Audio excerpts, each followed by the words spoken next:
राज्यात परवा घडलं ते जे फोटो नंतर व्हायरल झाले की काही ठिकाणी फक्त त्यांचे चरणच आपल्याला दिसून आले, बाकी सगळं त्या ठिकाणी खाली पडलं होतं, ते अनेक जणांना बघवलं नाही. अंगावर शहारा येत होता की अशी जर वेळ येत असेल महाराजांवर आणि जरी मूर्ती प्रतिमा जरी असली, एक औपचारिकता जरी असली तरी त्या मागच्या ह्या सरकारच्या असलेल्या ज्या भावना आहेत किंवा अतिशय खालच्या पातळीला जाऊन महाराजांचं नाव वापरलं जात असेल आणि आज त्यांच्या पुतळ्याची ह्या पद्धतीत खरं तर ती विटंबना करण्यात आली. कारण का तुम्हाला माहिती होतं की तो पुतळा जो होता तो कमकुवत होता. तुम्हाला माहिती होतं की ज्या कॉन्ट्रॅक्टरला तुम्ही ते दिलेलं तो केवळ तुमच्या मुलाला खुश ठेवण्यासाठी तुम्ही त्या कॉन्ट्रॅक्टरला दिलेलं, पंतप्रधानांना खुश ठेवण्यासाठी तुम्ही त्या पुतळ्याला अनावरण त्यांच्या हस्ते केलं. जसं हे सरकार आहे तसा तो पुतळा होता. बाहेरून फक्त शोषा पण आतमधून अतिशय पोकळ असं हे सरकार आहे. पण महाराजांच्याच पुतळ्याला का आज अरबी समुद्रात पण अनेक वर्षापासून प्रस्तावित आहे, तिथे तुम्ही उभा नाही करत आणि जे आहे त्याची तुम्ही विटंबना ह्या पद्धतीत करता.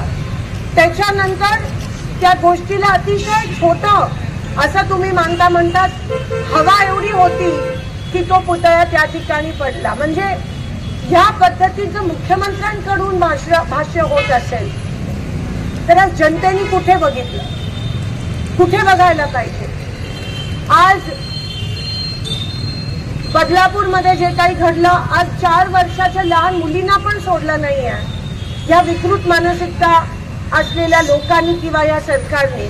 आणि म्हणतात त्याच्या मागे राजकारण आहे, या पुतळ्याच्या मागे म्हणतात हवा एक वेगळं कारण आहे. म्हणजे ह्या पद्धतीत जर त्यांचं बोलणं असेल तर एकंदरीत दिसून येतं की ते आता सापडले गेले आहेत.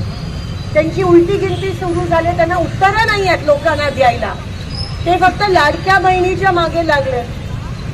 नक्कीच आधी ते आतमधून पैसे देत होते अनऑफिशियली, आता ऑफिशियली पैसे देत आहेत आणि म्हणून ते अजून 1 महिना मागतायत. निवडणुका जाहीर करत नाहीयेत. आज महापालिकेच्या निवडणुका नाही आहेत, राज्याच्या निवडणुका पुढे ढकलल्यात. कारण का अजून पैसे वाटप त्यांना करायचे. पण लोक हुशार झाले आहेत, आमच्या बहिणी खूप हुशार आहेत, घेतील त्यांच्याकडून.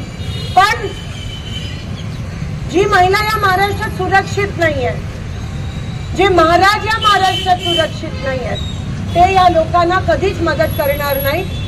या सरकारवरचा सामान्य लोकांचा विश्वास आता उडालेला आहे. तुम्ही कितीही प्रयत्न करा, कितीही योजना आणा, आता महाराष्ट्राची लोक बळी पडणार नाही आहेत.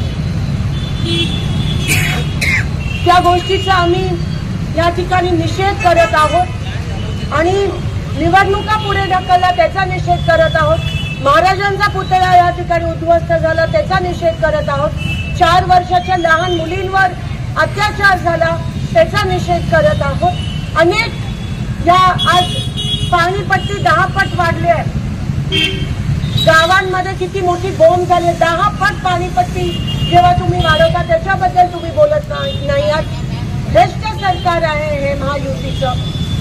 त्या गोष्टीचा आम्ही आज महाविकास आघाडीच्या माध्यमातून निषेध मोठ्या प्रमाणात करत आहोत.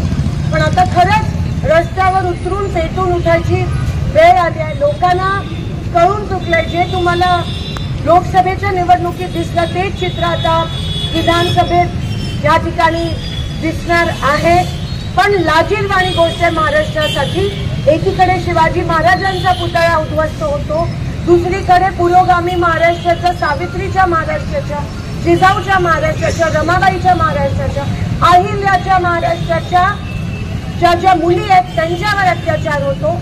मग नेमकं आज लोकांनी जावं तरी कुठे. एवढंच या ठिकाणी बोलते, माझा निषेध नोंदवते आणि इथेच थांबते.